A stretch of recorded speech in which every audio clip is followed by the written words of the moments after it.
¿qué tal amigos de CRM? Soy Nora González y bueno, hoy nos encontramos con una persona muy conocida no solo en Matamoros, sino en todo el norte de Tamaulipas, ya que es donde le corresponde liderar a la Iglesia Católica. Él es una persona que tan solo con verlo ya nos está brindando paz a nuestro espíritu. El obispo, el máximo líder de la iglesia en esta región, Eugenio Andrés Lira Ru García. Muy largo el nombre. ¿Cómo está, señor obispo? Muy bien, gracias a Dios. Es un honor recibirla, a don Arita, y a todos ustedes, amigas y amigos. Y bueno, pues, como dijo usted, largo el nombre, pero le voy a decir que en realidad es corto. Porque sucedió lo siguiente. Cuando mis papás me bautizaron, yo nací un 24 de julio, hace 60 años, y me bautizaron el 31 de julio, día de San Ignacio de Loyola. Entonces, la mujer debía permanecer 8 días hospitalizada. A mí me bautizaron en el pabellón de maternidad de la Beneficencia Española, allá en Puebla. Y cuando le preguntan a mis papás, dijeron, bueno, Eugenio Andrés. Y así estoy en mi fe de bautizo. Pero cuando el lunes, era sábado ese día, cuando el lunes mi papá me va a registrar, el encargado del registro, que era un abogado, había sido compañero de mi papá de la universidad. Mi papá era ingeniero. Pero entonces en Puebla solamente había una universidad. La Universidad Autónoma de Puebla, ¿verdad? La UAP. Y como se conocían, le dio un consejo, le dijo, no Eugenio. Mi papá se llamaba Eugenio también, yo soy el mayor, el primogénito. Solamente tengo una hermana más. Y le dijo, no Eugenio, no le pongas 2 nombres, porque luego para los documentos es un relajo. Entonces, oficialmente, yo me llamo nada más Eugenio Lira Ru García, nada más. Pero cuando el nuncio apostólico de aquel tiempo, Monseñor Cristo Pierre, ahora cardenal, nuncio apostólico en Estados Unidos, me llama para decirme que el Papa Benedicto XVI me había nombrado hace 14 años, en 2011, obispo auxiliar de Puebla. Me pregunta, oiga, fíjese que cuando hicimos la investigación, su fe de bautizo dice Eugenio Andrés, pero todos sus documentos oficiales dicen nada más Eugenio. ¿Cómo quiere que salga la bula papal? Y yo pensé, por algo Dios iluminó a mis papás a que en el bautismo me dieran el nombre de un apóstol. Los obispos somos sucesores de los apóstoles. Y dije, incluyan el nombre Andrés. Desde que nació traía una misión. Ya traía yo ese nombre. Entonces dije, bueno, por algo en el bautizo aparece así, pero en todos los documentos oficiales, mi acta de nacimiento, mi CURP, mi RFC, mi credencial de lector, ahora mi NAPAM, todo aparece, nada más, sí, ya con 60, ya soy de la tercera edad, aparece nada más Eugenio. Ah, qué bien. Pues por lo que veo, desde que nació ya traía la misión, ¿no? Ya nació usted con esa estrella y con esa misión de vida. Bueno, yo creo que sí, porque Dios tiene un plan para cada uno de nosotros. Yo diría que esto que usted dice se aplica a todos, porque Dios tiene un proyecto para todos. Y el chiste es ir descubriendo ese proyecto. Entendiendo que Dios habla de muchas maneras, así como dice el Evangelio que a José le hablaba a través de sueños, pues también a nosotros nos habla a través de sueños. ¿Y cuáles son esos sueños? Lo explicaba muy bien el Papa Francisco. Personas, circunstancias. A través de todo eso nos habla Dios. Y vamos así descubriendo cuál es el proyecto que nos propone. Y en mi caso, bueno, pues yo lo fui descubriendo poco a poco y ahora estoy aquí para servirles. Y nosotros encantados de estar aquí con usted. Gracias por recibirnos. Cuéntenos un poquito, señor obispo, ¿cómo fue su niñez, su infancia? ¿Cómo creció? Nos habla de que es el primogénito de la familia.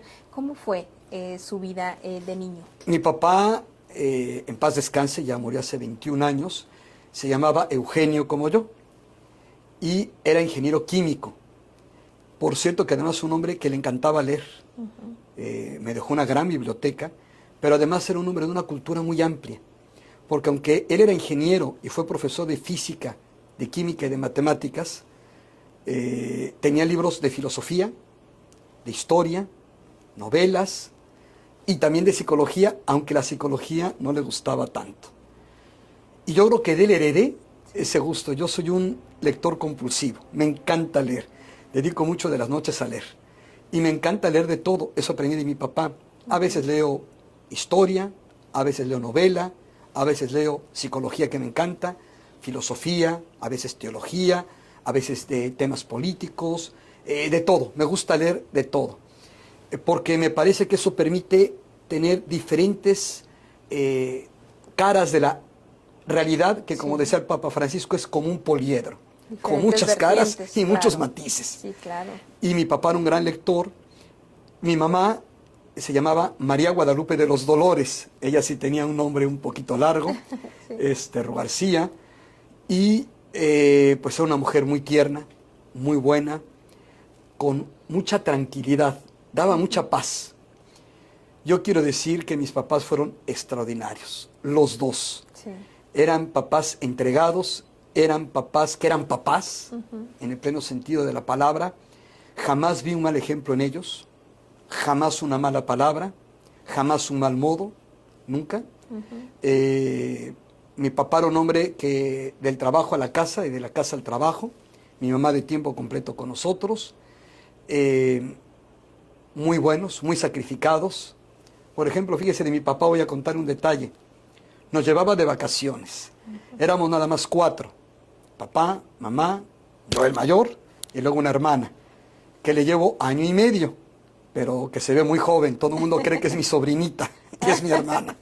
Y luego me dice, bueno, pero le lleva muchos añitos, ¿verdad? Sí, años, 6 meses.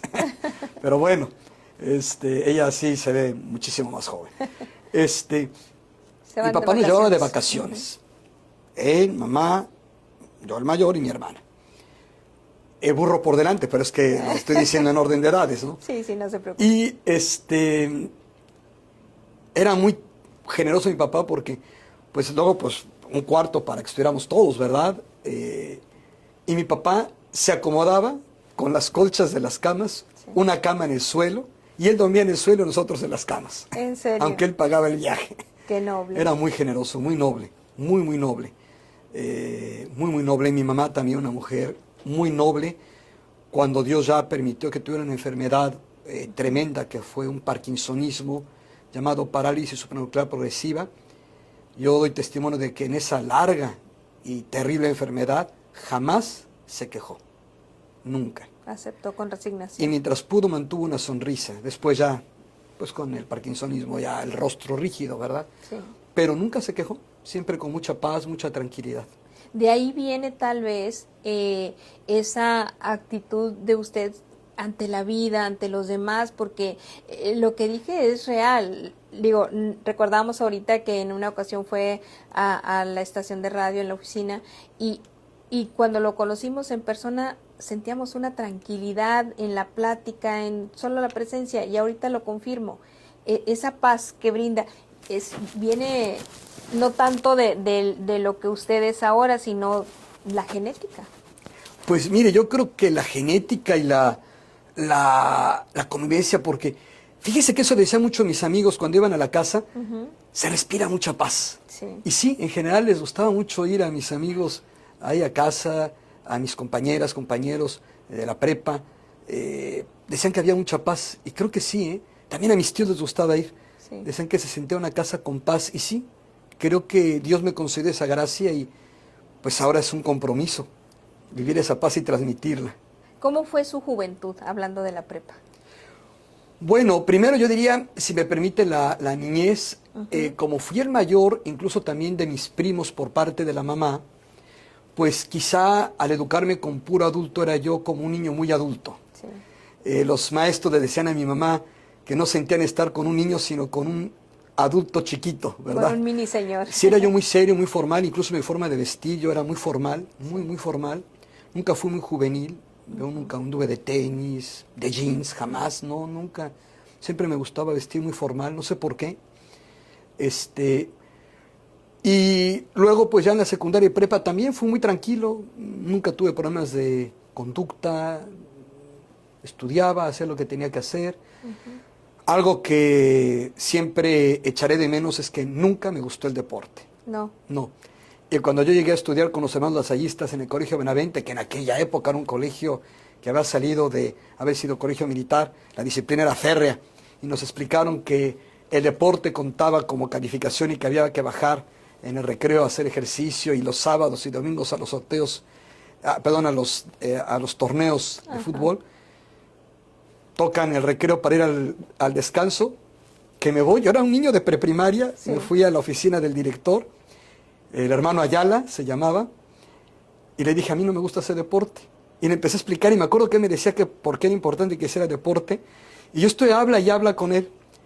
Y años después, mi arzobispo, don Rosendo Huesca Pacheco, del que fui secretario, me dijo, desde chiquito eras buen negociador. ¿Por qué? Porque no sé cómo obtuve permiso. Y en 13 años de educación lasallista, sí. Jamás bajé a hacer deporte en el recreo, y hasta hoy no conozco los campos de fútbol. No los conocí. Bueno, pero hacer deporte es saludable. ¿Cómo se mantiene ahora, la salud? Fíjese que para mí, como le digo, por eso fue un grave error, porque cuando ya estuve más grande, pues empezó a haber problemas de salud. Sí. Problemas de envejecimiento prematuro, de huesos, de órganos internos, etcétera. Y a raíz de un check-up que me hice cuando tenía 51 años, casi 52, pues Dios me ayudó, me iluminó, y me di cuenta que había que cambiar, que lo que había hecho ya no lo podía remediar, sí. Pero que tenía yo en adelante para corregir. Y llevo 9 años de hacer deporte diario. Ah, qué bien, ¿qué practica? Sí. Hago pesas diario. Pesas, cuerdas de TRX, sí. Ligas y bicicleta fija. Ahora todos que fueron mis compañeros primaria, secundaria y preparatoria, cuando voy a Puebla, sí. Y me ven, no lo pueden creer. ¿Qué está haciendo ejercicio? Dice, no puede ser, jamás hiciste pesas, jamás hiciste nada. Y ahora a esta edad, les digo, sí, porque me decía el médico, cuando uno es joven, el cuerpo solito se regenera. Sí. Ya de grande, ¿no? Hay que ayudarlo. Hay que ayudar. Y bueno, pues, más vale tarde que nunca. Bueno, no es tarde porque aquí está y está muy bien. Sí, me hago check-ups una vez al año y gracias a Dios desde hace 9, el resultado ha sido completamente diferente y se sorprenden los médicos cuando les llevo el check-up de hace 10, sí. Cuando estaba yo mal, y dicen, parece otra persona. Sí. Señor obispo, eso fue en la infancia y desde ahí empieza ya su perfil de negociador, de seriedad, de solemnidad, digamos, para su personalidad. Y cuando es joven no le da tentación de, bueno, como joven, de repente la diversión. No, fíjese que no, nunca me gustó. No, fue muy tranquilo, no, como que no me atraía ir. Creo que si fui 2 veces, que entonces no se llamaba antro como ahora, sino disco. Sí. Pues fueron muchas, ¿verdad? 2 veces. No, como que no me llenaba. Sí. No me sentía ahí muy satisfecho, ¿no? ¿Y las chicas? Tuve novia antes de entrar al seminario. Sí, una excelente persona, su familia también, excelente familia. Y de hecho yo estaba terminando la prepa y quería estudiar Derecho. Siempre me ha gustado el Derecho. Para mí hay dos áreas que me encantan, la psicología y el Derecho. Sí. Pero yo pensaba estudiar para dedicarme profesionalmente al derecho, me gusta mucho. Fíjese que en mi familia nunca hubo abogados. No. Yo hubiera sido el primero, pero pues Dios tuvo otros planes. Yo quería ser abogado, me encantaba el derecho. Y cuando teníamos, por ejemplo, derecho laboral en la preparatoria o a otras áreas de derecho, siempre se me facilitó, me gustó mucho. Pero terminando la prepa, me invitó un sacerdote, legionario de Cristo, a hacer una experiencia vocacional que yo nunca había hecho. Y fui, y fíjese que no fueron las pláticas, no. Rezando el rosario, nadie se me apareció, nadie me habló, pero sí sentí aquí y aquí que mi camino era ser sacerdote. Y regresé viendo totalmente claro ese camino. Las mamás que tienen un sexto sentido, me acuerdo que desde el retiro le hablé a mi mamá uno de los días y mi mamá se quedó callada y me dijo, te vas a ir de sacerdote, ¿verdad? Sí. Sexto sentido, yo tenía novia, estaba yo viendo los papeles para entrar a la carrera de Derecho, pero las mamás tienen un sexto sentido, ¿verdad? ¿Y cómo ya regresé. Le dice a la novia? Bueno, sí, se hablé con ella regresando, no me creyó, no me creyó. Hasta que un año después me vio en una fiesta vestido de sotana. Sí. Entonces sí ya me dijo, ¿era en serio? Le digo, sí, era en serio. Qué bien. Entonces ahí usted en ese momento es cuando surge ya la vocación real. Pero usted era ya católico, iba a Sí, misa. ¿Cómo fíjese fue su que formación sí, en ese sentido? mi familia no era mucho de la iglesia, Ah, sí. De hecho mi abuelo materno era ateo Ah, sí. y anticlerical.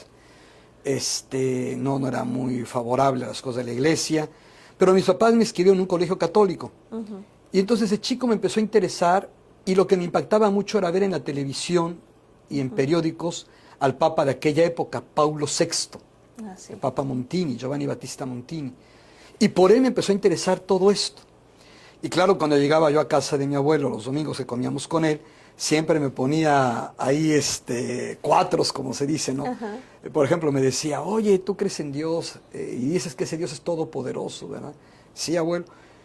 Oye, ese Dios tuyo todopoderoso podría crear una piedra tan grande que él no pudiera mover. Fíjate lo que me vas a contestar, me decía.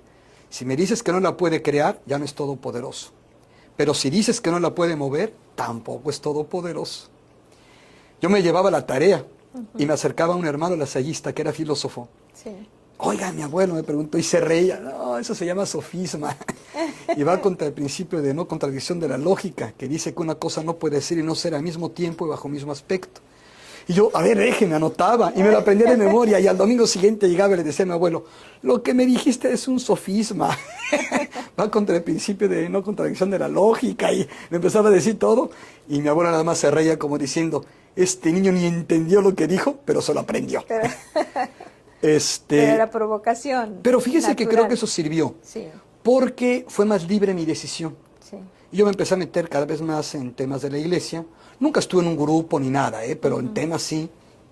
Ya terminando la prepa hice un grupo de catequistas, pero no crea que estuve muy metido. Yo admiro a los niños que han sido monaguillos y que han estado en grupos juveniles y todo eso. Mi experiencia fue muy diferente, pero creo que Dios así lo quiso. Pero genuina. Genuina. Porque a veces lo que pasa es que esos niños están metidos porque sus papás están metidos, entonces su mundo Sí, es aunque le ese. diré que no, yo que visito parroquias y hablo directamente con ellos, no, muchos están porque quieren estar ahí, Sí. ¿verdad? Y ahora, hay que decirlo, ya es más difícil Sí. que un papá le diga al hijo, ve, ahora pues el hijo no voy y no va. Sí. Ya esa época de se hace esto porque se hace, pues ya pasó. ¿No? Pero le digo, mi experiencia fue diferente. Yo tuve otro camino.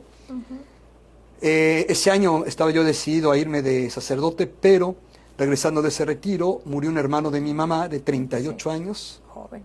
muy atlético, sano, deportista, había dejado una bebé de 5 meses, Wow. acababa de inaugurar su casa, y como mi mamá perdió a su mamá muy chica y ella fue un poquito a la mamá de sus hermanos, era la única mujer y 3 hermanos, pues le prometí que un año me quedaba. Y ese año cambió todo, porque entonces yo había conocido al rector del seminario de la Arquidiócesis de Puebla. Dije, bueno, en lugar de irme a otro lugar, ¿por qué no pruebo acá? Y bueno, pues todo cambió. Sí.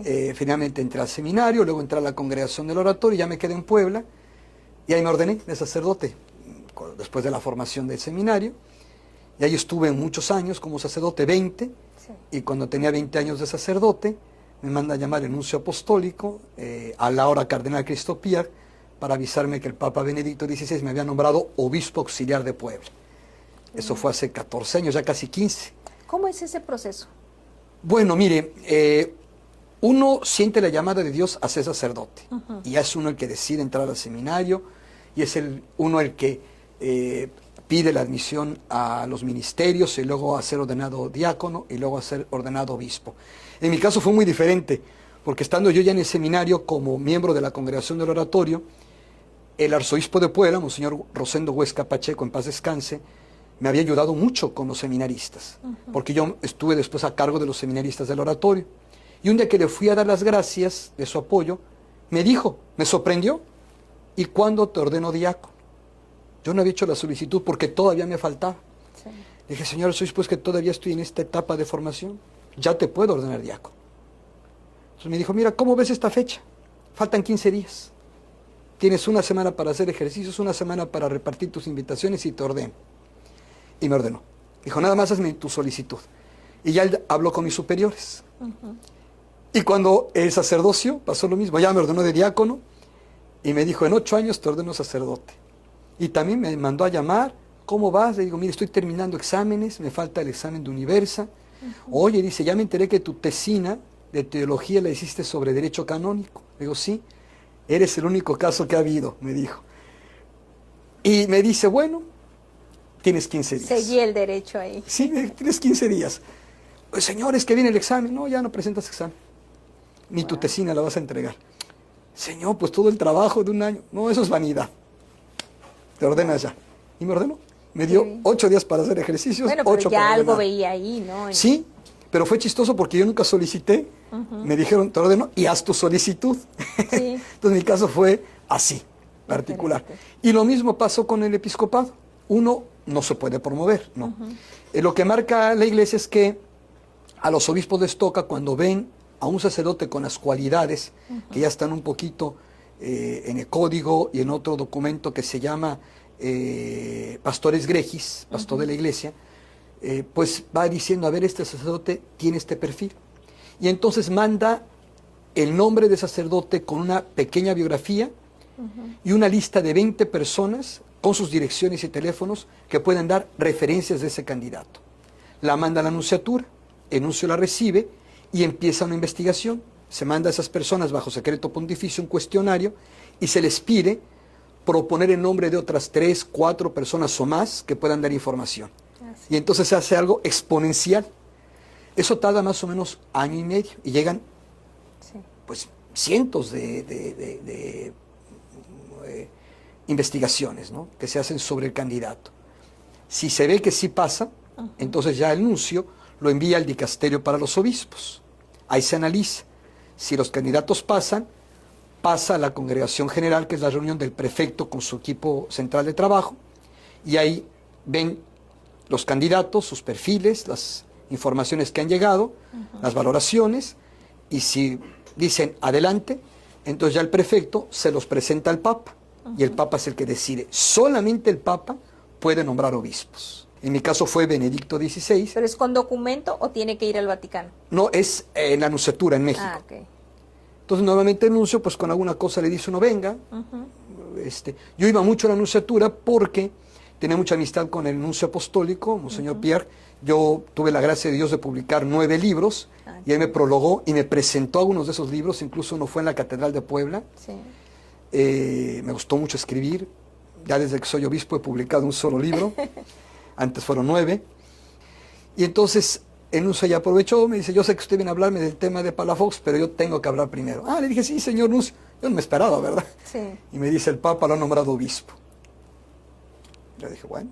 Qué bien. Mi papá ya había muerto, mi mamá estaba muy enferma y vivíamos solos ella y yo. Yo la cuidaba, yo la bañaba, le daba de comer en la boca y todo, ¿verdad? La tenía que atender de tiempo completo. Y cuando me preguntó el nuncio si aceptaba, le dije, mi única dificultad pues es que yo tengo que hacerme cargo de mi mamá. Sí. Vivo solo con ella. Y me dijo, el Papa está informado y por eso lo nombra obispo auxiliar. Dije, bueno, si el Papa lo sabe y así me nombra, sabiendo que yo tengo esta limitación, pues adelante. Y ya acepté. ¿Y siguió ayudando a su mamá? Sí, pero Dios tiene sus caminos, porque bueno, se hace el anuncio público, se empieza a organizar toda la ordenación episcopal, la hicieron muy en grande allá en el Centro de Expositorio y de Convenciones en Puebla, y cuando estaban diseñando el altar, pensaron poner una rampa para que mi mamá subiera en silla de ruedas a quitarme el crisma que me iban a poner. Y yo la empecé a ver mal y les dije, no pongan la rampa. Va a haber muchísima gente acá, estaban planeando 20,000 invitados, y dije, con tanta gente, no, mi mamá no va a poder, no. Le pregunté a su neurólogo, me dijo, no se lo recomiendo, va a ser mucha atención para ella, porque ella estaba lúcida, sí, pero muy paralizada ya. Y bueno, Dios nuestro Señor la llamó 28 días antes, murió 28 días antes. Fue una conmoción en Puebla, sí, porque la gente la conocía y me decían, pero que Dios no se pudo haber esperado 28 días. para que lo viera. Que no, miren, pues yo ya la veía sufrir mucho. Sí. Entonces, no, miren, pues sí me hubiera gustado que hubiera llegado mi mamá, claro, ¿verdad? Sí, claro. Y sí fue pues un poquito triste, ¿verdad? Cuando el memento de difuntos la mencionamos, la gente aplaudió, fue muy bonito. Veo que todavía le mueve. Sí, claro, pues es mi mamá, ¿no? pero era lo mejor.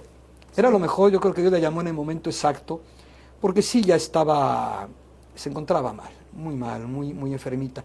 Mi papá fue más rápido, mi papá le diagnosticaron un cáncer, él murió 6 años antes, y bueno, pues cuando los médicos me explican que iba a ser largo y doloroso, yo fui a la capilla del hospital donde estaba. Sí. Y le dije a Dios nuestro Señor, Señor, mi padre tú sabes cómo era. Un hombre extraordinario, extraordinario. No se merece algo así. Fue todo lo que le dije a Dios. Sí. Subo y falleció.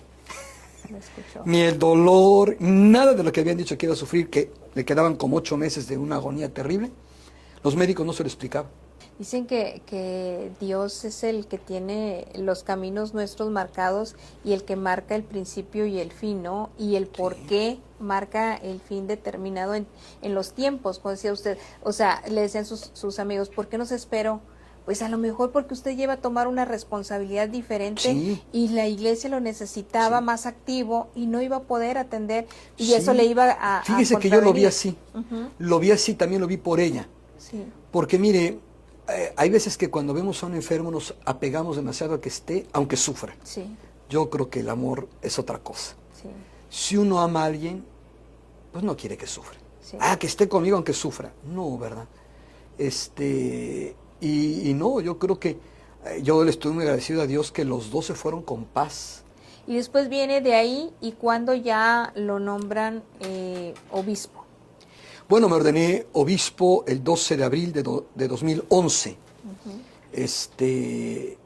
Fue muy bonita la celebración y entonces empecé como obispo auxiliar en Puebla. En la asamblea de obispos de 2012 fui electo secretario general y entonces ya tuve que trasladarme de Puebla a México, porque los estatutos de la conferencia del episcopado señalan que el secretario general debe residir en la Secretaría General de tiempo completo. Y me fui a vivir a Ciudad de México y ahí estuve 3 años, pero luego se alargaron medio año más porque el Papa Francisco anunció su viaje apostólico a México y me encargaron que yo fuera el coordinador general del viaje. Y por eso se tuvo que extender el servicio tanto de un servidor como de todo el episcopado, 6 meses más, un periodo más. Me acuerdo que yo, cuando me nombraron, me invitó a cenar el nuncio apostólico, Monseñor Pierre, muy amigo mío, el representante del Papa. Y me dijo, oiga, pues yo estoy muy contento con su designación. Le dije, muchas gracias. Fíjese que yo, pues también, nada más le pido a Dios 2 cosas. Que en mi gestión no me vaya a tocar una visita ad limina, que es la que deben hacer los obispos entonces era 5 años, ahora es cada 8, a dar informes a Roma, y que no me vaya a tocar un viaje apostólico de un papa. Los 2 me tocaron. Vivimos una iglesia católica muy bonita con el Papa Juan Pablo II. Y luego nos deja como un vacío, digo a los católicos, ¿verdad? Cuando viene el sucesor, cuando lamentablemente muere el Papa Juan Pablo II. Pero luego llega el Papa Francisco y como que le vuelve a dar un aire diferente a la iglesia, como que se empieza a mover otra vez la fe en los ciudadanos. Yo diría que depende de percepciones. Ajá. A mí me tocó estar en Roma con Juan Pablo II muchas veces. Sí. De hecho, tuve la oportunidad 2 veces de hablar con él. En el año 2000 me recibí en su biblioteca privada con mi papá y mi mamá. Ah, qué bien. Y se llevaron ese recuerdo a mis papás. Les regaló un rosario, el Papa Juan Pablo II, santo ahora. Porque no cualquiera. Un privilegio. Y luego pude volver a hablar con él unos meses antes de su muerte, en 2004. Una experiencia muy bonita. Ella casi no hablaba, estaba en muy malas condiciones, ya muy mal del Parkinson. Y bueno, me tocó estar en muchas audiencias con él, en Roma, desde el 85. Nunca vi una plaza más llena que con Benedicto XVI. Sí. Como que a esta parte, pues estamos lejos de Europa, pero al europeo, el Papa Ratzinger le llenó mucho. Sí. Y era impresionante escuchar el silencio. Y alguien en el Vaticano me dijo una frase muy buena. A Juan Pablo II lo venían a ver, a Benedicto lo vienen a oír, lo escuchan. Sí. Porque era gran teólogo Ratzinger, ¿no? Sí. Yo di clases con sus libros en el seminario. un pensador de primera, Ratzinger, ¿no? Y creo que tuvo un pontificado fuerte, intenso, vino a México, Sí. rebasó las expectativas que teníamos, estuvo en León, no pudo, por su condición de salud, un hombre ya mayor, hacer un viaje extenso, pero sí fue una gran experiencia, muchísima gente, se puso el sombrero de charro, bueno, genial el Papa Benedicto, ¿no? Me tocó ya como obispo participar en esa visita. Sí. Y luego llega el Papa Francisco con un carácter muy latino, Sí. ¿verdad? Muy nuestro. Quizá por eso nos sentimos más identificados. Yo le contaré cómo fue la primera vez que lo saludé, para que vea lo simpático que era. Estuve con Juan Pablo II era extraordinario, pero claro, era el Papa, ¿no? Sí. Serio, bromista, pero de otra forma, ¿no? Europeo. Ratzinger también, Benedicto XVI, amabilísimo, de una bondad increíble, de una educación intachable, una cosa impresionante. Y llegué y le dije, Santo Padre, vengo a saludarlo a nombre de la Conferencia del Episcopado. Ah, ¿qué cargo tienes? Le digo, soy el secretario general. Se me queda mirando y dice, mira, tan chiquito y con tanto poder. No, pues me solté la carcajada Él y él era también. grande. Y nos tomaron unas fotografías donde los dos estamos carcajeándonos. Sí. Pero él tenía esa espontaneidad, Ajá. ¿verdad? Era muy espontáneo, era su estilo. Yo digo que una de las grandes enseñanzas que Dios nos dio a través del Papa Francisco es aceptar ser humanos, Sí. reconocer que tenemos límites y aceptarnos los unos a los otros como somos. Señor obispo, es innegable que la Iglesia Católica ha sufrido ciertas situaciones, digamos, también pérdida de fe, de confianza en la Iglesia Católica, una parte por la apertura de nuevas iglesias, para no decir religiones, porque al final de cuentas pues todo es Dios, ¿no? Pero, y también de repente por las mismas situaciones que se han vivido dentro de la propia iglesia. ¿Usted cree que pueda haber esperanza, motivación con el nuevo Papa para que la iglesia recupere el terreno perdido, para que los pues ciudadanos del mundo recuperen esa fe y esa confianza en la Iglesia Católica?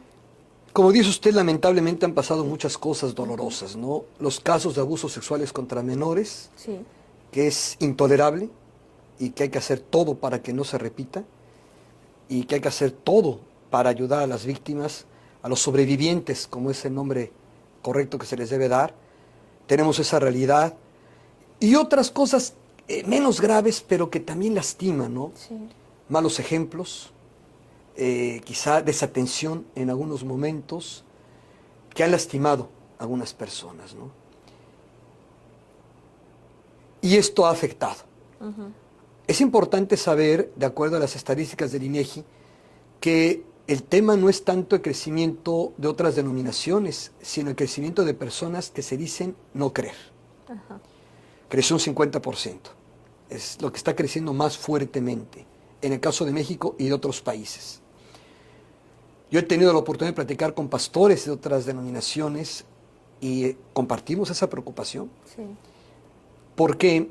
Porque hay un libro que les recomiendo leer, que no es de un pastor, es de un psicólogo, científico, médico, fisiólogo, catedrático de Harvard, creador de una corriente de psicología que es la psicología funcional, iniciador de la psicología de las religiones, que se llama Will James. William James. Él tiene un libro muy bueno que se llama La voluntad de creer. Y explica desde un punto de vista de un psicólogo, de un científico, la diferencia entre una persona que cree y que no cree. Y las implicaciones en la vida. Yo recomendaría leer ese libro, es muy interesante, ¿eh? Porque lo ve desde el punto de vista de un hombre de ciencia. Una persona, mi abuelo era ateo, ya lo dije, y yo veo que una persona que no cree, le pasan tres cosas. En el fondo se siente muy sola, Sí. piensa que nada tiene sentido, y no hay una esperanza tan grande que le haga afrontar las dificultades de la vida.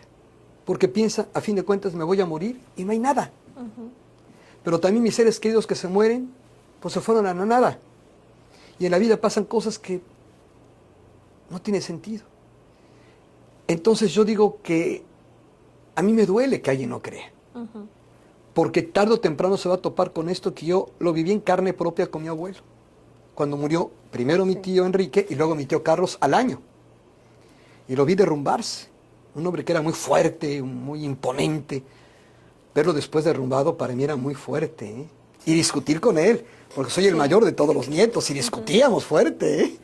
Y yo un día le dije, lo que te está pasando son estas 3 cosas. Y se las dije. Y me acuerdo que era domingo, hablamos fuerte, y después de escuchar se quedó callado, y me dijo una frase que para mí fue clave. Me gustaría querer. Es importante esa filosofía de vida porque de repente en situaciones tan difíciles, aterrizando a nuestra realidad en Matamoros, en el país, una situación muy compleja con un gobierno que de repente muchos mexicanos sentimos que no nos entiende, con una situación cerrada que solamente a sus militantes les da cobijo, les da oído, y que de repente la situación de inseguridad, la falta de empleo, la pérdida de valores, porque pues se incrementa el bullying, se incrementan el acoso sexual, y así nos podemos ir a una serie de problemas que no sé si sea que hay más manera de enterarnos o es porque está habiendo más violencia en todos los sentidos. Y de repente cuando uno no ve una solución por parte de quienes les tocaría, que es en este caso pues el sistema de gobierno, ¿no? De repente dices, ¿quién puede ayudarnos? ¿Cómo salir de aquí? ¿Cómo, si no veo por dónde, porque las empresas están cerrando, cómo consigo trabajo?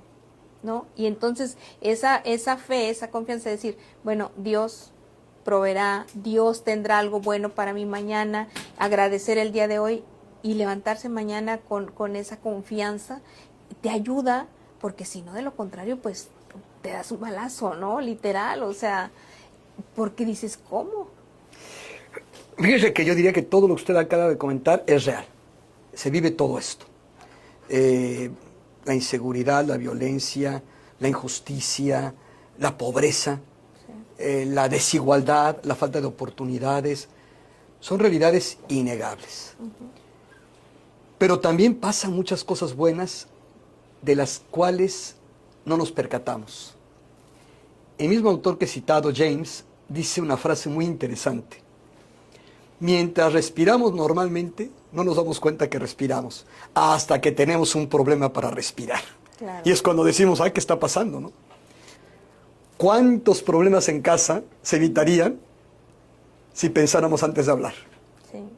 En el matrimonio, con los hijos, con los papás, con los hermanos, con la suegra, con la nuera. Y la violencia de la que nos quejamos afuera comienza en casa. La gente que provoca violencia organizada sale de un hogar. Sí. Habría que preguntarse cómo era ese hogar. ¿Cómo era ese hogar?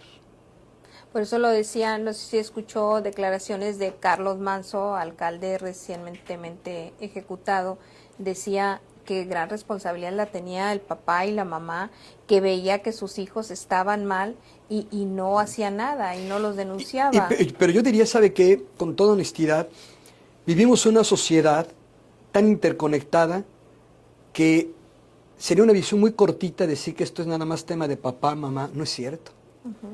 Influye en la percepción de la persona, en su autoestima, la relación con papá y mamá, claro que es fundamental, pero también con los hermanos, con los compañeros de escuela, con los vecinos.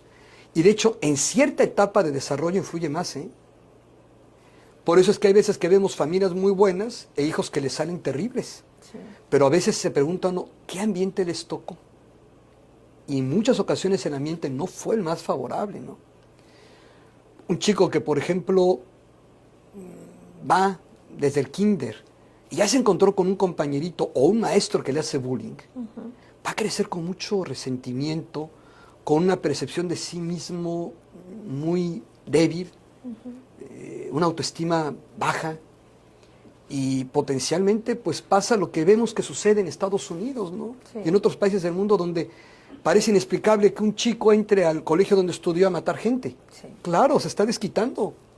No es lo correcto, No. pero hay un origen, hay una causa. ¿Qué nos falta como sociedad? Qué nos falta para recuperar esos valores, esa armonía social y en lugar de estar pues más enfocados en lo malo, porque definitivamente esa es la tendencia, ¿no? Sí. Recuperar esa bondad del ser humano y volver a ser esa sociedad que convivía con los vecinos, que podías dejar tu casa a resguardo de un vecino y sabías que estaba segura, podías dormir con la puerta abierta, digo, a lo mejor estoy yéndome a un extremo, pero que los niños podían jugar en la calle y que estaban seguros. Y ahorita, pues ya ni en la casa, vivimos más presos los ciudadanos de bien porque tenemos que enrejar puertas y ventanas a los delincuentes, ¿no? Es una situación terrible que no debiera ser.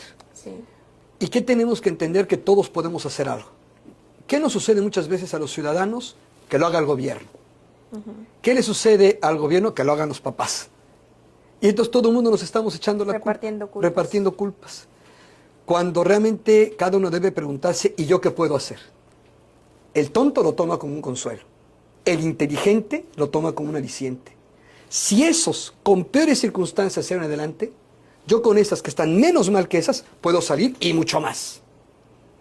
Es la diferencia, es que es la actitud, ¿eh? Sí. Es la actitud que uno tome frente a la vida. ¿Usted Ha habido un no cree avance que- en la ¿Usted sociedad. no cree que en México el tema de derechos humanos se ha confundido por parte de la autoridad y que defiende más a los delincuentes que a los ciudadanos de bien? Mire, siempre el ser humano tiene que entender que toda obra, por buena que sea, será perfectible. Entonces, hay que entender, México no es un país solo. Es decir, el concepto que tenemos de derecho también proviene de muchas otras fuentes. Y ha avanzado como ha avanzado el derecho internacional. No perdamos de vista que México es parte de un todo, porque vamos perfeccionándonos. En una época de excesos que solamente era para unos cuantos, se quiere que sea universal, y esto abarca incluso al que delinque, que también por ser persona no deja de tener derechos. Y bueno, ¿se pueden dar excesos? Sí, pero es parte de un desarrollo completamente normal. Se acepta que haya cometido errores y se da la oportunidad de mejorar. Cuando no vive uno siendo su propio juez. La regaste en esto, te falló esto. Y el peor juez es el que llevamos dentro, ¿eh? Por eso muchas personas cometen excesos, están huyendo de sí mismas, ¿eh? El que toma, el que se droga, está huyendo de algo. Sí. Cuando nos reconciliamos con nosotros, ya somos capaces de reconciliarnos con los demás. ¿Qué ve usted de positivo en Matamoros, en Tamaulipas? En Matamoros, pues, donde tenemos delincuencia, el crimen organizado, extorsión, secuestro, prostitución, violencia intrafamiliar, gobiernos que no escuchan. ¿Qué podemos como ciudadanos rescatar de positivo en esta ciudad? Fíjese que es muy bueno no quedarnos solamente viendo esto, porque es parte de un todo. San Agustín decía que a veces hacemos de una parte un falso todo. Y eso es un error, porque dejamos de ver el resto, ¿no? Y claro, cuando nada más vemos todo malo, pues decimos, aquí no se puede hacer nada. En cambio, cuando vemos que hay muchas más cosas y positivas, echamos mano de eso que tenemos como un recurso. Yo que veo, primero, que la gente de esta zona es gente muy buena. Yo estoy encantado de ver a la gente de aquí. Veo que es gente muy echada para adelante. La mayoría de la sociedad de Matamoros, aunque ya algunos lleven muchos años acá o hayan nacido aquí, Sí. su familia vino de otro lugar. Y normalmente el que viene con esa mentalidad, el que emigró, el que llegó para hacer un futuro, es muy luchón. Muy luchón. Algo que yo me he topado con la gente de aquí es que casi nadie pide algo. recién llegado, unas personas me dijeron, ¿cómo ve? ¿Qué haría falta? No, pues se me ocurrió decir una idea. Y me dijeron, ¿con cuánto le entramos? ¿Y quién? A ver cómo nos organizamos. Yo me quedé impactado, porque he conocido otras realidades que no son así. A la gente le gusta que se den ideas, pero ya cuando se habla de que hay que aportarle y entrarle, Sí. se echan para atrás. Aquí no. Aquí yo veo que la gente al contrario. Una buena idea, le entra y le aporta. Y da de su tiempo, y da de su creatividad. Y eso yo he valorado muchísimo de aquí.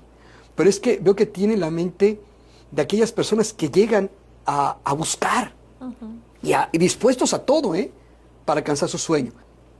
Y creo que ese es el gran potencial que tiene Matamoros y en general el noreste, que la gente es bien luchona. Que claro, sí hay violencia y a veces hay balaceras, pero al día siguiente usted ve a la gente en friega trabajando. Y le entra, y trabaja. Entonces digamos que lo rescatable es el ser humano en sí. Claro, y el gran valor que tiene. Y cómo la gente aquí es muy valiente, muy entrona, muy creativa, que no se deja derrumbar. Eso yo he valorado muchísimo.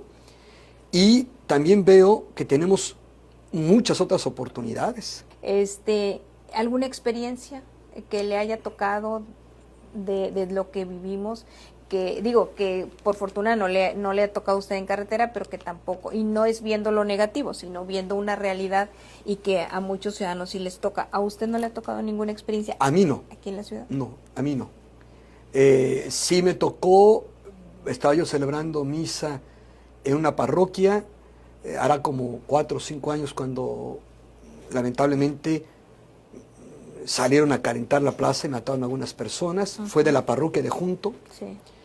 Me tocó ir las balas, me tocó ir la balacera. El párroco me dijo, hay balacera, y lo que hice fue subir la voz y seguí celebrando la misa. Y después le dije, hay que pensar despacio, no rápido. Si yo le digo a la gente, paren, se salen y les va a tocar una bala. Sí, pues, exacto. En cambio aquí adentro, pues los prevenimos, Están seguros. están más seguros. Hay que pensarle. O sea, un tomador de decisiones tiene que pensar muchos escenarios. Sí. ¿Y si esto qué pasa? ¿Y si esto qué pasa?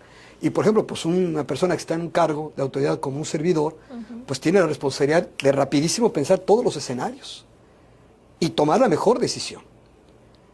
Y en aquella ocasión se acordará que fui a Reynosa y el miércoles siguiente celebramos una misa donde se habló un poquito fuerte del tema, ¿verdad? Sí, cierto. Luego me tocó aquí en Matamoros alguna vez una balacera, pero ya dentro, en la casa, no me tocó fuera. Pero no me ha tocado más. Y conste que ando en las zonas difíciles, porque no estoy nada más en mi casa, andamos en toda la diócesis, en las parroquias, en las rectorías y en las capillas. Prácticamente cada colonia tiene una capilla que lavar. ¿Qué mensaje le da a los ciudadanos de la diócesis? Que yo creo que necesitamos parecernos a Jesús. Él es nuestro modelo. Y como decía yo hace un rato, Él aceptó la realidad como es, el mundo como es. Veamos en los evangelios. Él le hablaba fuerte a las personas y hablaba claro. No tenía, diríamos, nada que le hiciera amordazarse la lengua, ¿verdad? Y que en ese reconocimiento de la realidad, Él buscó la voluntad de Dios, que lo mandaba no a condenar, sino a salvar. Yo traduzco eso en un lenguaje más práctico de hoy: arreglarlo y mejorarlo todo. Es a lo que vino. Arreglar el pecado y hacer que fuéramos mejores todos, siendo hijos de Dios, hermanos todos, con el futuro de una vida por siempre feliz. Y que en esta óptica, Él nos enseñó con el ejemplo que ningún obstáculo es tan grande como para no enfrentarlo. Que Dios está con nosotros y nos ha dado con qué salir adelante. Y mirando lo malo y viendo lo bueno, veamos qué podemos hacer realmente para que las cosas se arreglen y se mejoren. Empezando con nosotros, nuestra familia y nuestro entorno. Cada uno haga lo que le toca. Las autoridades lo suyo, los ciudadanos lo suyo, los maestros lo suyo, los agricultores lo suyo, los albañiles lo suyo, los carpinteros lo suyo, las personas de servicio doméstico lo suyo, el empleado que está detrás de un mostrador lo suyo. Todos podemos hacer algo. Y por favor no digamos que lo haga el de enfrente. Empecemos nosotros. Que lo haga el gobierno, que lo haga la iglesia, que lo haga... No. Todos podemos hacer algo. Estamos en este barco. De arena.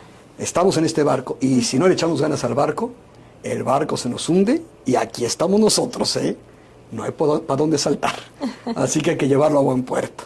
Y Dios está con nosotros. Señor Obispo, pues muchísimas gracias por de su todo tiempo, corazón. por sus palabras y por este mensaje sin duda que llegará al corazón de no solamente de la gente de Matamoros y de la diócesis, sino a todas partes, como ya lo comentamos, las redes sociales ahora llegan a todos lados, así que este mensaje se escuchará. Yo les agradezco esta oportunidad y pues que como el Señor nos demos la oportunidad de esta Navidad renacer.